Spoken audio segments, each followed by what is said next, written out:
All right, so we got our blocks removed, and now we're gonna start tiling this window, and then the niche. I'm ordering the stone today because now I know my dimensions. Because I want the stone to come in here first, and then the tile sit on top of that. Versus have the tile here, then the stone butt up against it. What will happen then? Any water will then be almost forced behind the stone. Okay, but I should be able to tile the top here today and get this window done. Not the curb because I need the stone for that as well. But I should be able to tile that down and tile that down and kind of finish around the tub.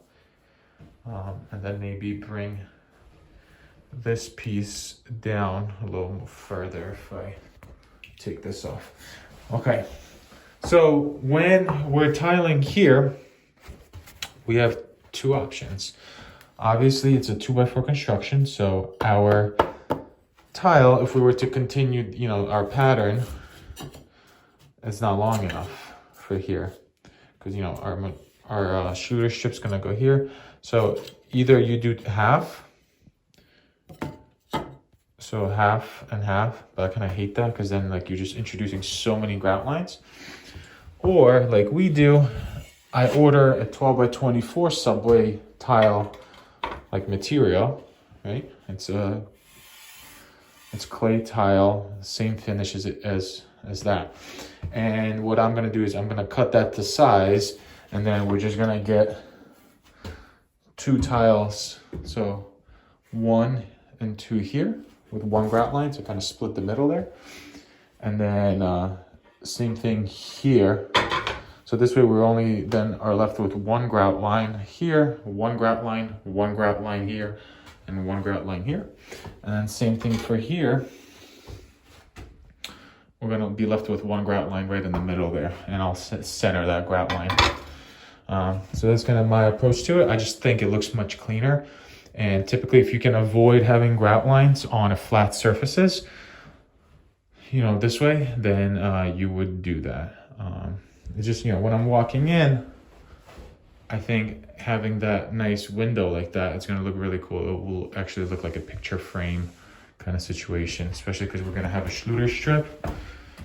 So there's gonna be a Schluter strip like this, and then that tile in the middle. So it will kind of outline it much nicer. So that's kind of how I'm gonna do it. All right, let's go. All right, well, we got the top of the niche done. And I actually used a spin doctor here just because I wanted this tile and this guy to be right in the same plane. And I didn't want there to be any lippage. So there's that. Now let's work on this window. So I'm starting to do my Schluter strips here. And when I do these, basically what I'll do is I'll do the bottom piece and the top piece, and then I'll start working on the side pieces and kind of squeeze them in. So when you measure them maybe 1/8 of an inch, a little bit too big, and then use your file and actually get them in there nice and tight. Because if you just try to guess it and then you're off by even 1/16 of an inch, then it's going to be kind of sloppy looking. So bottom, top, kind of get them tight, and then measure out your sides and do those. So let's see how that goes.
Look, sex, I need some wet shit. Neck, I need some bacon, yeah. I'm a little man, yeah. Kiss on your belly, yeah. She got that wet shit, yeah. She got that wet shit, yeah. She got that wet shit, she got that wet shit. Hey girl, how you doing? Look, on double up. Girl, I'm a star. Just like the ceiling I got on my car. Just like the ceiling, girl, take off your top. Look, I'm with the hottest, so I flew that bitch to New York. I put that bitch in New York.